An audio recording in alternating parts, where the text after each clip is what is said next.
जय श्री राधे कृष्ण। प्रिय मित्रों, वीडियो शुरू करने से पहले आइए प्रार्थना करें। हे कृष्ण, जो भी भक्त आज इस अमृत वाणी को सुन रहा है, उनके जीवन में आपकी कृपा सदा बनी रहे और उनके सभी कष्ट दूर हों। मित्रों, इस अद्भुत वाणी को सुनने से पहले अपने विचार और भक्ति को व्यक्त करते हुए नीचे कमेंट में जय श्री राधे कृष्णा जरूर लिखें। आपकी ये भक्ति हमारी इस यात्रा को और भी अद्भुत बनाएगी। साथ ही यदि आप हमारे चैनल पर नए हैं तो अभी सब्सक्राइब करें और घंटी के बटन को दबाएं ताकि आप हमारी हर नई भक्ति यात्रा का हिस्सा बन सकें। तो चलिए बिना देरी किए इस दिव्य यात्रा की ओर बढ़ते हैं। श्री कृष्ण कहते हैं, जब शब्द थक जाते हैं तब विचार हमारी सच्चाई का खुलासा करते हैं। चुप रहने से हम अपने भीतर के तूफान को शांत कर पाते हैं और तब हमें स्पष्टता मिलती है कि हमें क्या करना चाहिए। कभी कभी हमें जवाब पाने के लिए अपनी आवाज़ को शांत रखना पड़ता है। चुप रहने से हम अपने अंदर की गहरी बातों और विचारों को ठीक से समझ सकते हैं। ये हमारी आत्मा को प्रीकृत करता है और हमें एक ऐसी स्थिति में लाता है जहां हम स्वयं के साथ सच्चे होते हैं। इस प्रक्रिया में हमें खुद को जानने का अवसर मिलता है, जो हमारे जीवन को और भी बेहतर बनाता है। जब हम शब्दों से परे जाकर अपने आप से संवाद करते हैं, तब हम अपने अस्तित्व की समझ प्राप्त करते हैं। ये हमें सिखाता है कि सबसे महत्वपूर्ण चीज़ वो नहीं है जो हम कहते हैं, बल्कि वो है जो हम महसूस करते हैं और हमारी आत्मा की स्थिति क्या है। शब्दों की बजाय जब हम शांति को प्राथमिकता देते हैं तो हम अपने अंदर की शक्तियों को पहचान पाते हैं। ये हमें जीवन के हर पहलू में संतुलन बनाए रखने में मदद करता है। कभी कभी चुप रहकर ही हम सबसे बड़ी बातें समझ पाते हैं। जब हम चुप रहते हैं तो हमारे भीतर के विचारों की गहराइयों में जाकर हम अपनी स्थिति को बेहतर समझ सकते हैं। ये हमें जीवन के कठिन क्षणों में भी शांत और स्थिर रहने की कला सिखाता है, जिससे हम हर समस्या का हल ढूंढ सकते हैं।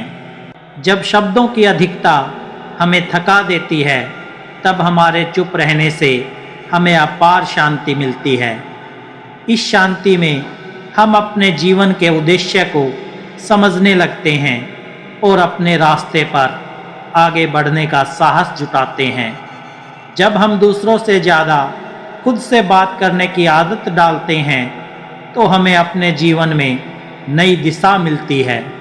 ये हमें सिखाता है कि कभी कभी बिना कुछ कहे भी हम अपने सबसे गहरे विचारों तक पहुंच सकते हैं और अपने भीतर की ताकत को पहचान सकते हैं। जीवन के संघर्षों में कभी कभी हमें बाहरी आवाज़ों से मुक्ति पाने की आवश्यकता होती है। जब हम चुप रहते हैं तो हमें अपने भीतर का शांति और संतुलन मिलता है, जो हमें कठिन समय में सही दिशा में मार्गदर्शन करता है। शांत रहने से हम अपने भीतर की गहरी शक्ति को महसूस करते हैं। ये शक्ति हमें हर दिन एक नई ऊर्जा देती है और हमें जीवन के उद्देश्यों की ओर कदम बढ़ाने के लिए प्रेरित करती है। चुप रहने से हमें खुद के साथ समय बिताने का अवसर मिलता है, जिससे हम आत्मनिर्भर और मजबूत बनते हैं। जब हमारे पास शब्द नहीं होते तो हमारे विचार और हमारी स्थिति खुद को व्यक्त करती है। ये समय हमें खुद के प्रति ईमानदार बनने और अपनी आंतरिक यात्रा को समझने का अवसर देता है, जो हमारे जीवन को एक नई दिशा देती है। कभी कभी शब्दों से अधिक महत्वपूर्ण वो समय होता है जब हम खुद से जुड़कर अपने भीतर की आवाज़ को सुनते हैं। इस प्रक्रिया में हमें आत्मज्ञान और सच्चे सुख की प्राप्ति होती है, क्योंकि हम समझ पाते हैं कि हम कौन हैं और जीवन से हमारी अपेक्षाएं क्या है। जब हम खुद से चुपचाप बातें करते हैं तो हम अपनी अंदर की आवाज़ों को सुन सकते हैं, जो हमें सही निर्णय लेने में मदद करती है। इस स्थिति में हमें अपने जीवन के उद्देश्य का एहसास होता है और हम हर परिस्थिति में मजबूत रहते हैं। चुप रहने से हम न केवल अपनी आंतरिक शक्ति को महसूस करते हैं, बल्कि हमें अपने विचारों को सही दिशा में प्रयोग करने की ताकत भी मिलती है। ये हमें समय और ऊर्जा की बचत कराता है और हमें जीवन के वास्तविक अर्थ को समझने का मौका देता है। जब हम शांति को अपनाते हैं तो हम अपने भीतर की गहराइयों से जुड़ जाते हैं। ये हमें जीवन के विभिन्न पहलुओं में स्थिर और संतुलित रहने में मदद करता है, जिससे हम अपनी यात्रा को सरल और सफल बना सकते हैं। कभी कभी चुप रहकर हम अपनी आंतरिक दुनिया में जाकर उस सत्य को समझ सकते हैं जो शब्दों से कहीं अधिक मूल्यवान होता है। ये हमें अपनी स्थिति को ठीक से देखने और सही फैसले लेने का अवसर देता है। श्री कृष्ण कहते हैं, जो क्रोध के समय मौन रह जाता है वो अपनी आत्मा पर विजय प्राप्त करता है। उसने अपनी आधी समस्याएं पहले ही जीत ली है, क्योंकि क्रोध से बढ़ने वाली मुश्किलें अक्सर शब्दों से ही उत्पन्न होती है। हम सभी के जीवन में कई ऐसी परिस्थितियां आती हैं जब हम क्रोध से भरे होते हैं। ये क्रोध हमें इतनी शक्ति और उत्तेजना देता है कि हम बिना सोचे समझे कुछ भी कह जाते हैं। कभी कभी हमारे शब्द न केवल दूसरों को चोट पहुंचाते हैं, बल्कि हमारी खुद की मानसिक शांति को भी भंग कर देते हैं। लेकिन यदि हम उस समय चुप रहते हैं और अपने क्रोध पर काबू पाते हैं, तो हम न केवल अपनी समस्याओं को आधा हल कर चुके होते हैं, बल्कि आत्म संयम से हमें शक्ति और आत्मविश्वास भी मिलता है। भगवान श्री कृष्ण ने अर्जुन से यही सिखाया था जब वो महाभारत के युद्ध से पहले मानसिक रूप से विचलित हो गए थे। अर्जुन को युद्ध में भाग लेने की आवश्यकता थी, लेकिन उसे अपने रिश्तेदारों के खिलाफ लड़ने के कारण भारी मानसिक संघर्ष हो रहा था। इस समय अर्जुन ने कई आपत्तियां जताई।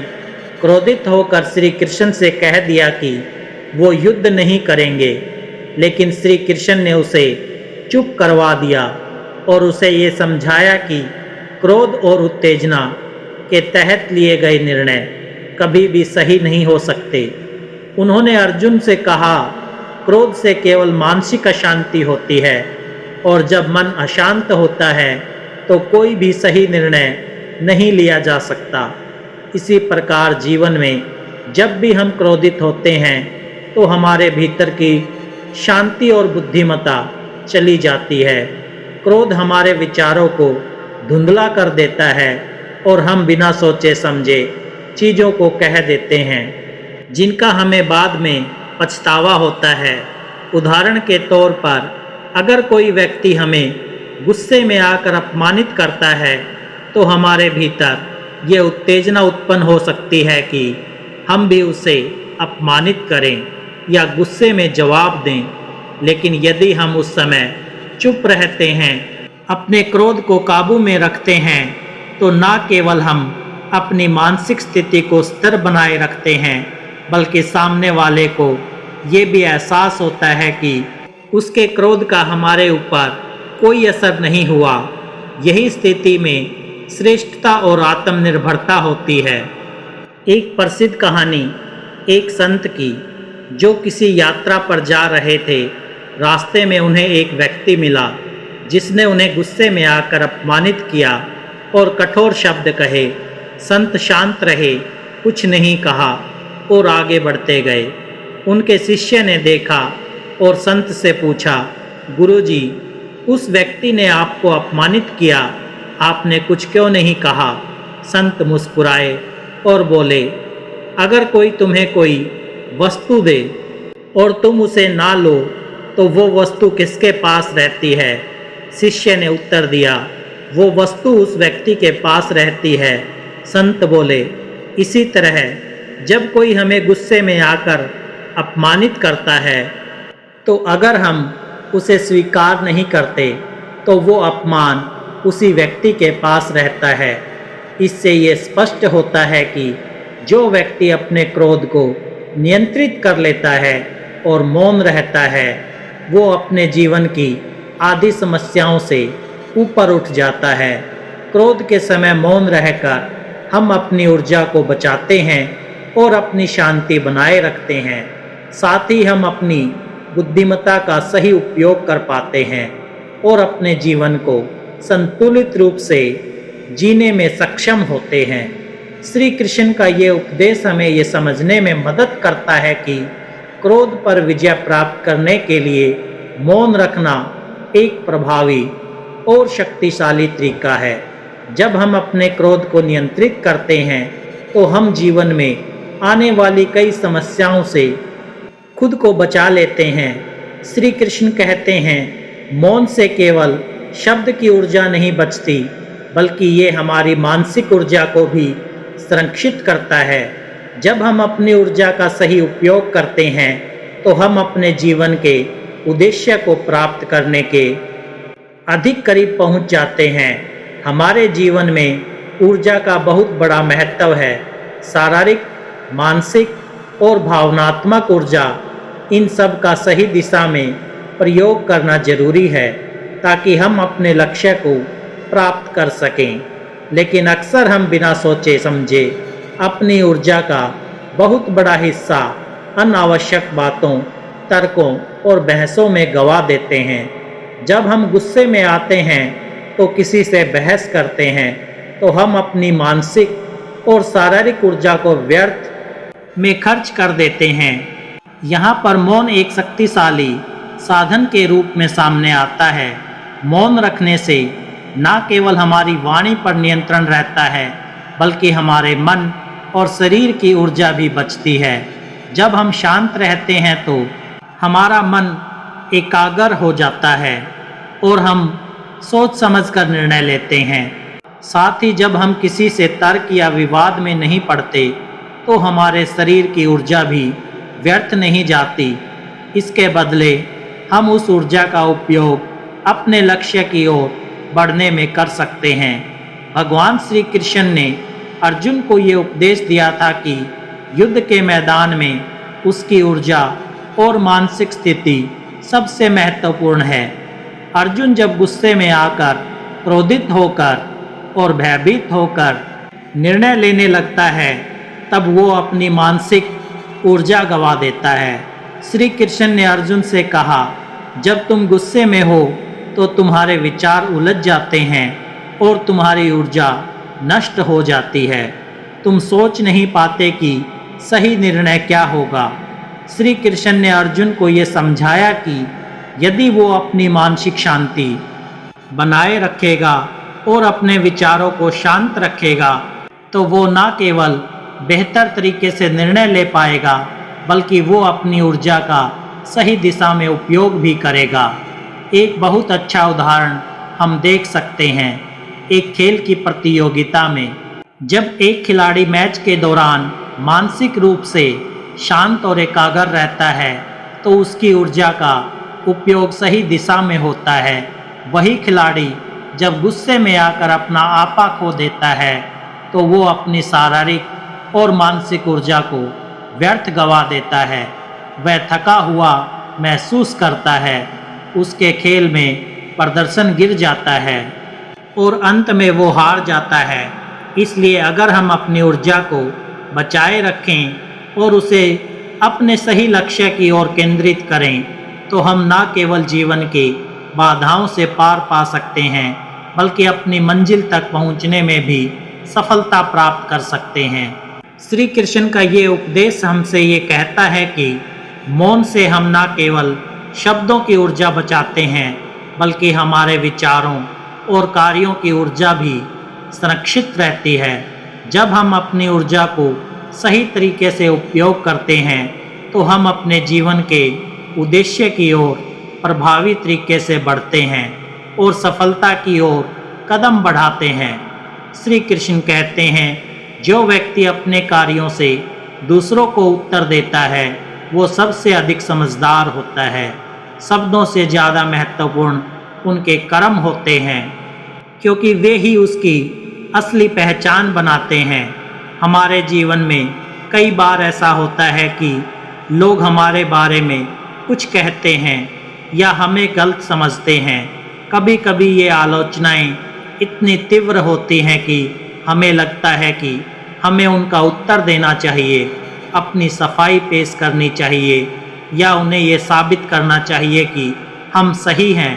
लेकिन एक समझदार व्यक्ति जानता है कि शब्दों का उत्तर देने से ज़्यादा महत्वपूर्ण ये है कि वो अपने कार्यों और सफलता से ही दुनिया को जवाब दे। श्री कृष्ण ने अर्जुन को यही उपदेश दिया था जब वो कुरुक्षेत्र के मैदान में खड़े होकर घबराए हुए थे। अर्जुन को युद्ध में भाग लेने से पहले बहुत सारे सवाल थे। क्या वो सही कर रहे हैं? क्या वो अपने रिश्तेदारों के खिलाफ लड़ने में सक्षम होंगे? क्या उनके कर्म सही हैं? लेकिन श्री कृष्ण ने उसे ये समझाया कि कर्म ही सबसे महत्वपूर्ण है, शब्दों का कोई मायने नहीं है। एक समझदार व्यक्ति अपने कार्यों से ही ये साबित करता है कि वो सही है और इन्हीं कार्यों से ही दुनिया उसकी सफलता को पहचानती है। इसका सबसे अच्छा उदाहरण हम एक बहुत प्रसिद्ध व्यक्ति से ले सकते हैं। महात्मा गांधी जी ने कभी भी किसी से सीधा जवाब नहीं दिया, ना ही उन्होंने अपने कार्यों का प्रचार किया, लेकिन उनके द्वारा किए गए कार्यों ने उन्हें दुनिया भर में पहचान दिलाई। जब लोग उनकी नीतियों और विचारों पर सवाल उठाते थे तो उन्होंने कभी भी तीव्र शब्दों से जवाब नहीं दिया। इसके बजाय उन्होंने अहिंसा और सत्य के मार्ग पर चलकर दुनिया को ये दिखाया कि उनका रास्ता सही है। उनके कार्यों ने उनके शब्दों से कहीं अधिक प्रभाव डाला और उन्हें एक महान नेता के रूप में स्थापित किया। जब एक व्यक्ति मौन रहकर अपने कार्यों में लगा रहता है तो वो खुद को किसी बहस या विवाद में फंसा हुआ नहीं पाता। वो अपनी ऊर्जा और समय को अपनी सफलता के लिए समर्पित करता है। किसी भी कार्य को करने में सबसे बड़ी चुनौती अपने भीतर की निराशा और संकोच को दूर करना होता है। जो व्यक्ति अपने कार्यों में लग जाता है वो कभी भी बाहरी शब्दों और आलोचनाओं को अपने मन में स्थान नहीं देता। ये समझने की बात है कि शब्दों से ज़्यादा महत्वपूर्ण हमारे कार्य होते हैं। जब हम अपनी मेहनत और सफलता से उत्तर देते हैं तो न केवल हमारी पहचान बनती है बल्कि हम दुनिया को ये दिखा सकते हैं कि हम सही दिशा में जा रहे हैं। एक समझदार व्यक्ति अपनी सफलता से ही दुनिया को अपनी उपस्थिति का एहसास कराता है, बिना किसी शब्दों के। ये असली शक्ति और समझदारी है। श्री कृष्ण ने अर्जुन को यही सिखाया था कि कर्म में ही शक्ति है और जो अपनी सफलता से जवाब देता है वही सबसे अधिक समझदार होता है। जीवन में कठिनाइयाँ आना स्वाभाविक है, परंतु सच्ची ताकत उन्हीं कठिनाइयों से मिलती है। हर कठिन समय एक अवसर है खुद को बेहतर बनाने का। जो लोग खुद से सच्चे होते हैं वही इस दुनिया में सबसे ताकतवर होते हैं।